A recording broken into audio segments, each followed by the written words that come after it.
सरस्वती शिक्षा समिति पाली द्वारा संचालित इस ऑनलाइन कक्षा में अष्टमी में पढ़ने वाले सभी भैया बहनों का हार्दिक स्वागत, अभिनंदन।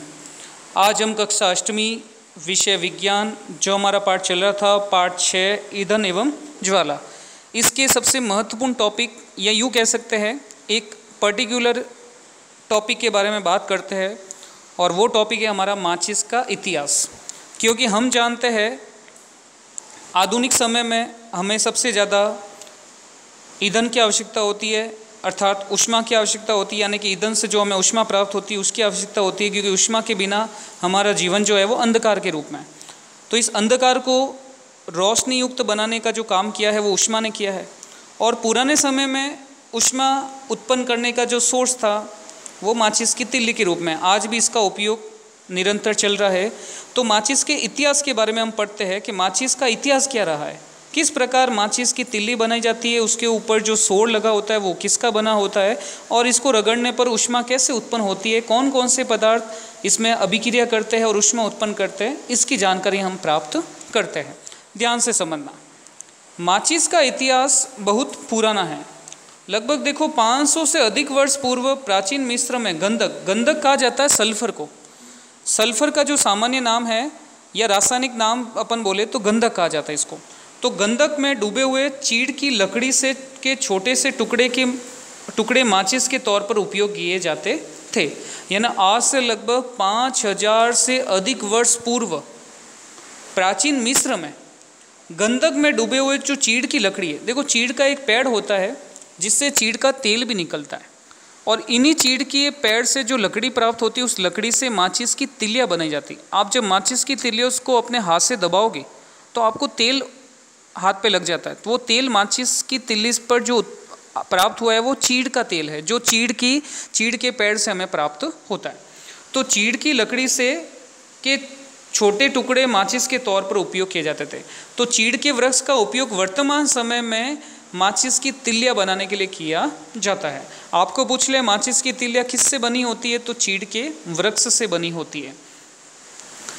आधुनिक निरापद माचिस का विकास लगभग 200 वर्ष हुआ। देखो पुराने समय में जो माचिस की तिल्ली का प्रयोग किया जाता था वो पुराने तरीके से होता था, लगभग 5000 वर्ष पूर्व। लेकिन जो आधुनिक तरीके से हम जो माचिस का उपयोग कर रहे हैं, जो विकसित माचिस का उपयोग हम कर रहे हैं वो 200 वर्ष पुरानी है। यानी इस विकसित माचिस का जो प्रयोग है या उपयोग जो है या इसका जो निर्माण है वो 200 वर्ष पहले हो चुका था।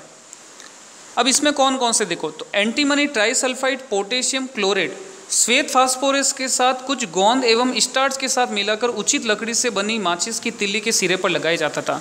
तो माचिस की तिल्ली किससे बना दी हमने, चीड़ के वृक्ष से। अब माचिस की तिल्ली के ऊपर जो सोर लगा होता है वो सोर क्या क्या है, देखो सबसे पहला एंटीमनी ट्राइसल्फाइड, दूसरा पोटेशियम क्लोरेट, और तीसरा श्वेत फास्फोरस।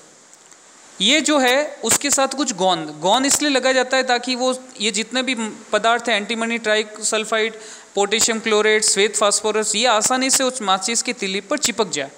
तो स्टार्च और गोंद के साथ मिलाकर उचित लकड़ी यानी चीड़ की लकड़ी से बने जो माचिस की तिल्ली है उसके ऊपर क्या कर दिया जाता है, इसको लगा दिया जाता है।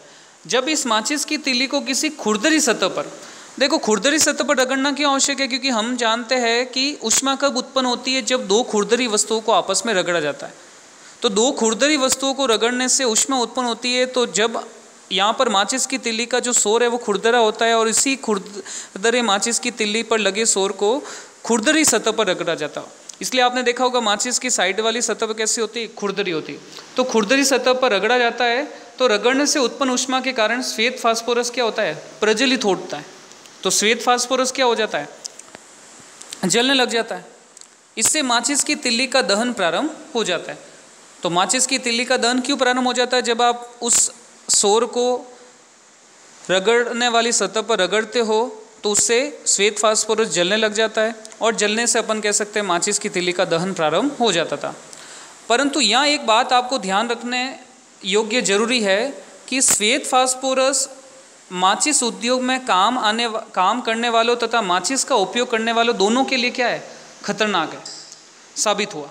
यानी कि जो श्वेत फास्फोरस का जो उपयोग हो रहा था कहाँ पर, माचिस की तिल्ली पर, तो ये जो काम आने वाले उद्योग यानी जहाँ माचिस की तिल्लियाँ जिस फैक्ट्री में बनती थी उस फैक्ट्री में काम करने वाले जो वर्कर है, जो कर्मचारी है, उनको और माचिस का उपयोग करने वाले जो व्यक्ति है, जो भी माचिस की तिल्ली का उपयोग करते हैं, घर में हर कोई करता है, हर कोई व्यक्ति करता है, तो ये दोनों के लिए क्या साबित हुआ? खतरनाक साबित हुआ, शरीर के लिए काफ़ी खतरनाक साबित हुआ।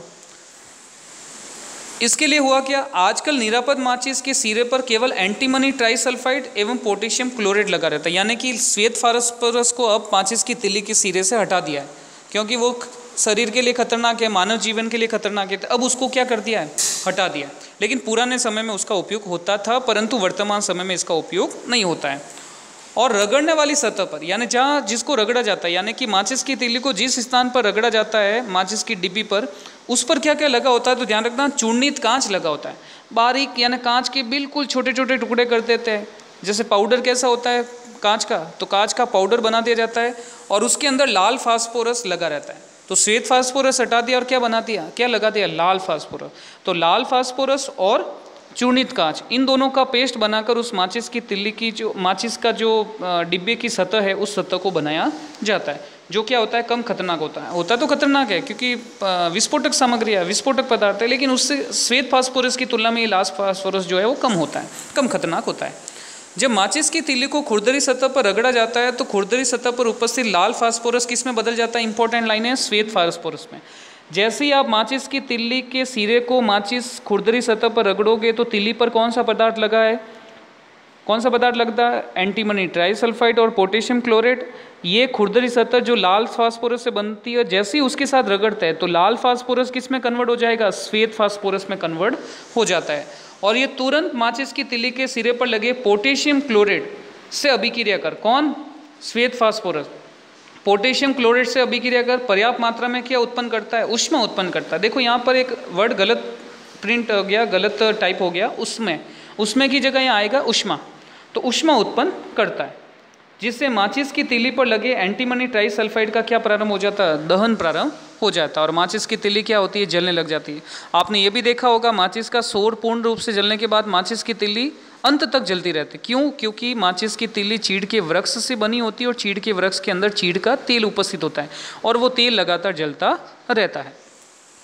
तो हमने आज क्या पढ़ा कि माचिस की तिल्ली का पूरा इतिहास पढ़ा। तो आपको गृह कार्य में भी यही प्रश्न करना है, माचिस की तिल्ली का इतिहास लिखना है। तो ये आपको अपने गृह कार्य में करना है। धन्यवाद।